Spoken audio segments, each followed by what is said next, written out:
Oh, yes!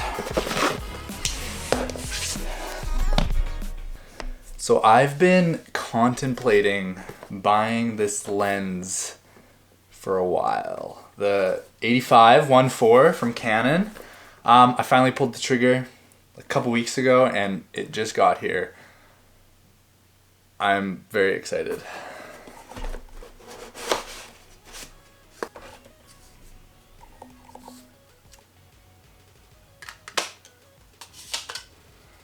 Oh, this is beautiful.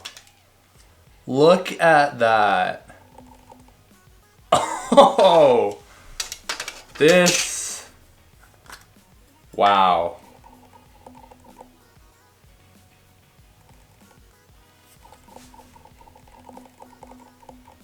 Gorgeous. Holy smokes. That is nice. Okay, I'm gonna test it.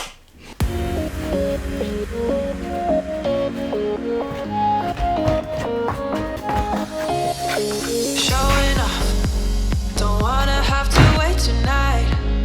Wait tonight. Better off. I'm gonna find my way tonight. Wait tonight. Won't you talk to me? I wanna heal your sorrows. All right, so I went out and shot for like just a half hour or something. This is by no means gonna be an in-depth review of this lens. This is just kind of first impressions. I just got the lens today, as you saw. I didn't even plan to make this video today, but I wanted to make it. So this will be quick, just kind of first impressions, the story of why I wanted to buy this lens. So this is the Canon 85 1.4 IS. This lens is a few years old, but it's the newest out of all the different Canon 85s minus the RF version. Now I wanted a more telephoto lens with a shallower aperture because I have my 100 2.8 macro, which I absolutely love, but I wanted something with just a little bit shallower aperture as well as not quite as telephoto. So 85 was perfect for that, and that's why I've been kind of looking at this lens for a while. So I finally pulled the trigger and bought this. I wanted to buy it for a couple of reasons. For weddings, I thought it would be super helpful for wedding videos and stuff like that, detail shots, those kinds of things. I'd probably use this and my 100. This would probably be more for people. 100 would probably be more for like the actual macro detail stuff, and also just general portraiture. This is an amazing lens for that. I wanted to experiment a little more with primes again because I bought another zoom lens. I bought the 16-35 when I upgraded to full frame, and I used to just have all primes when I was shooting crop sensor, and I love primes so much. So they're not as practical when traveling because if you want a variety of focal lengths, you have to bring more, obviously. They're solid pieces of glass. They're amazingly sharp and just beautiful pieces of glass to have in your kit. So I'm falling back in love with prime lenses, and I'm really happy I purchased this. Now, the reason I purchased this over the 1.8 version is because it's weather sealed, it's got a little better aperture, it's got the image stabilization. Image stabilization was a big one for me. Out of all the different lenses I was looking at, all the different 85s I was looking at, this was the only one with IS. Having the IS on a telephoto lens like this is super helpful, especially when I'm going to be planning to do video with it. With photos and stuff, it's not as big of a deal, but it's still something that I thought would be useful photos, and then 100% be useful for video. When you're zoomed into that 85. So that's one of the reasons I looked at it over the cheaper 1.8 version. And then the 1.2 version, which is a bigger lens, it's a faster lens.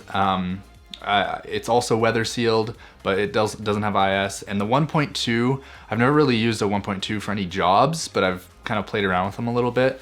And I've heard lots of people say it's kind of common knowledge that it's super hard to get in focus shots at 1.2 unless you're like in the studio and everything's like perfect conditions. Run and gun style work, like, which is what I do more than anything. 1.2 is kind of unnecessary, so you'd be ending up shooting at 1.4 or 1.6, those kinds of things anyway. So this lens does that. It's also smaller than the 1.2 version, and faster focusing. I've heard. I haven't used both, but I've heard that this is the newer one, so it should be faster with focusing. It has different lens coatings as well to deal with glare and things like that. So having that weather sealing and those other lens coatings and stuff is an added benefit, especially for me shooting like more outdoor stuff as well. Like the stuff I shoot for myself is more outdoor adventure lifestyle, those kinds of things. So having that kind of a more robust lens is, yeah, that's super helpful. The one lens I didn't consider at all for an 85 is the RF version. Even though I shoot with the EOS R, the 85 RF does not have any image stabilization at all. So the EOS R doesn't have IBIS, and so the RF lens works really well with the new R5 and R6 because they have IBIS. It's also like $3,000, which I'm not looking to spend that much right now on a lens like that. So those are kind of the main reasons I didn't look at that one. It's also massive, which I wasn't too interested in. And then there's two other 85s I was looking at that were from other brands. So I was looking at the Sigma Art 85 1.4 as well as the Zeiss 85 1.4. And the Zeiss version, I think it was the Milvis. I can't remember exactly which model it was. It was the middle of the range lens in terms of quality, because I think Zeiss has kind of 3 different levels, so it was like kind of halfway, and it would have been around a similar price to this. The reason I didn't go with the Zeiss is because it was manual focus, which it's going to be way sharper. Manual focus lens, less moving parts, no image stabilization either, so it would be a sharper lens than this, most likely. But for my run and gun style, manual focus, non-IS lens, I didn't think it would be super practical for me. I think this would be a lot more practical, and I'd lack just a bit of sharpness, but probably nothing noticeable to anybody looking at it. So that's why I didn't go with the Zeiss. I'd love to have a Zeiss lens one day, but I'm not really doing much studio stuff at all. So it's kind of not practical at all. And the Sigma, I have the Sigma 24 1.4 Art, and I like the lens a lot, but Sigmas have been known to have focusing issues, and you have to calibrate them. And I've also had some issues with my 24, nothing performance-wise, but it just doesn't seem as sturdy and robust as the Canon lenses. Canon lenses are just so well made and solid, and I think moving forward from here, I want to continue buying Canon glass because I think it's just a better investment. It's a lot more solid. It holds up, yeah, I think this lens is also just a bit sharper than the 85 Sigma. I'm not 100% sure on that, but I've watched some comparisons between the Sigma and the Canon primes, and it really depends, honestly, what aperture you're at, what lighting you're in. It depends on so many factors, and sometimes the Sigma will be up, but a lot of times the Canon looks a bit sharper. So that's the reason I went with this over all the other 4 lenses I was looking at. And yeah, I went out and shot for like 20 minutes, just some random stuff around home. And what I found was that the image stabilization is great. I shot up to, or down to 1/20th of a second, and I was able to still get a decently sharp image. I did 1/10 and 1/15th as well, but it was still, it was a little bit soft, a little bit blurry, like the IS wasn't strong enough to go down that low, but 1/20th of a second was pretty decent. Yeah, it was still sharp. Obviously that's a stationary subject, so if you're shooting moving subjects, you would have to go a lot higher of a shutter speed. I absolutely love how it just blows out any foreground elements you have in the photo that you're taking. That's what I noticed right off the bat with this. Like anything that was a few feet away in front of the lens, it would just get blown out and completely smooth, and kind of just add a cool effect in the foreground of the photo. It focuses pretty quick. It's sharp at 1.4. The colors are good. The contrast is good. Like the contrast really stood out to me personally, but that's just my first impression experience with it, which I think is amazing. It might be maybe the coatings on the lens that are helping with that. And I shot a little bit of B-roll with it, just some really simple stuff just to kind of see what it looks like. And yeah, I mean, it rack focuses and does all you need to do. Just amazing isolation of subjects with this lens. That's kind of the main reason for having this. Also, it's a good size. It's like, it fits in my hand. It's thick, it's round. It would be similar to my 24 in size, except I think it's a little bit like rounder. It's a little bit heavier and rounder.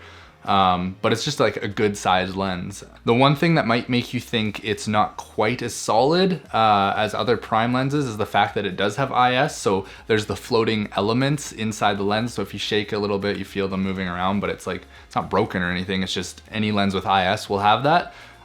So if you have a prime with IS, it's gonna have that feeling. That's the only thing that makes it feel a little bit less solid. First impressions, I love it.